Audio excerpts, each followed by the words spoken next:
Expect చేయొచ్చా మనం త్వరలోనే అనౌన్స్మెంట్ కూడా? 100% చేస్తామండి. అలాగే పవర్పేట గురించి కూడా, పవర్పేట కూడా ఉందండి. పవర్పేట గురించి కూడా చాలా తొందరలోనే చెప్తాను, దాని డీటెయిల్స్ అన్ని.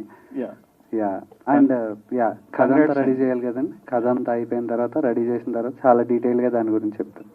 Thank you. సినిమా లీడ్ ఇవ్వలేదు మీరు పార్ట్ 2కి, అంటే ప్రీక్వెల్ వెళ్తారా?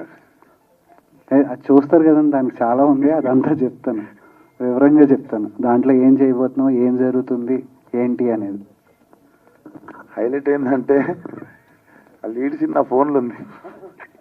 మేము జస్ట్ లాస్ట్ మూమెంట్లో ఒక టైటిల్ రిజిస్ట్రేషన్కి అటు బేసిక్గా నేను చెప్పినట్టు దీనికి 1, 2, 3 అని ఉండదండి.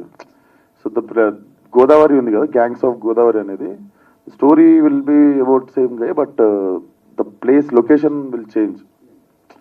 సో అది మా దగ్గర టైటిల్ రైట్స్ లేకు, అది ఇది అని చెప్పి ఒక రీజన్ వల్ల మేము లాస్ట్లో సపరేట్గా మీకు ఇంకోసారి ఈవెంట్ పెట్టుకుని వేద్దామని చెప్పి ఆగిన ముందు.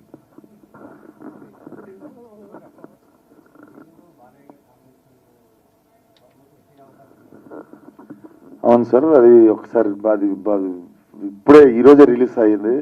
కొంచెం ప్రశాంతంగా ఇంకో సినిమా గురించి మేము కుప్పలు దాచాం సార్ లోపల. గోదావరిని దీంట్లో కొత్తగా చూపించారు కదా, అంటే ఇప్పుడు డైరెక్టర్ గారు ఫస్ట్ నుంచి చెప్తూ వచ్చారు గోదావరి అంటే పచ్చని పొలాలు, నదులు ఇవన్నీ. ఇందులో బట్ మంచి యాక్షన్ అలా చూపించారు. సో గోదావరిని కొత్తగా చూపించారు కాబట్టి ప్రమోషన్స్ అక్కడ సపరేట్గా గోదావరి జిల్లాలకి ఏమైనా వెళ్ళి ప్లాన్ చేస్తున్నారా? బేసిక్గా నాకు అసలు ట్రైలరే అక్కడ లాంచ్ చేయాలని ఉండే అండి. కాకపోతే ఇప్పుడు ఎలక్షన్ కూడా నడుస్తుండే కదా, సో లేకపోతే అసలు I really wanted to do మంచిగా అక్కడ రాజమండ్రిలో మంచి నీటి పక్కన పెట్టుకొని, నాకు మంచి ఈవినింగ్ మధ్యాహ్నం పెడితే అయిపోతాం అందరం, మంచి ఈవినింగ్ పెట్టి చేయాలని ఉండే ట్రైలర్. కానీ మన ఎలక్షన్ కూడా నడవడం వల్ల మేము హైదరాబాద్లోనే చేసాం. డైరెక్టర్ లాస్ట్ క్వశ్చన్, మీరు గోదావరి జిల్లాల ప్రజల్ని కించపరిచేలా మాట్లాడారని ఒక వివాదం అయితే వచ్చింది లాస్ట్ టైం. చాలా నాకు నవ్వు వచ్చిందండి. అదే వీడియోలో 30 సెకండ్ల ముందుకెళ్తే నేను చెప్పాను క్లియర్గా, మీకు తెలుసు నాకు తెలుసు. ఏమన్నా నేను పుట్టి పెరిగి అందరూ మా వాళ్ళందరూ అక్కడ ఉండి, నా ఫ్రెండ్స్ అక్కడ ఉండి నేను ఎందుకు చేస్తాను అంటే నన్ను కూడా వైరల్ చేయొచ్చు అనేది నాకు అప్పుడే అర్థమైంది. ఎందుకంటే అది జరిగిన 10 days నేను దుబాయ్లో ఉన్నానండి, రీ రికార్డింగ్ జరుగుతుంది. ఆ తర్వాత చెన్నైలో ఉన్నా.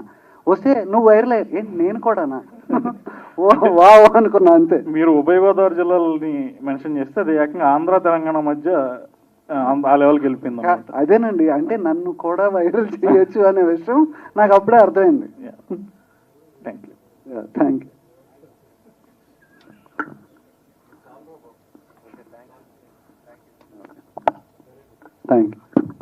Thank you one and all. Success మీట్లో కలుద్దాం. Yes, thank you.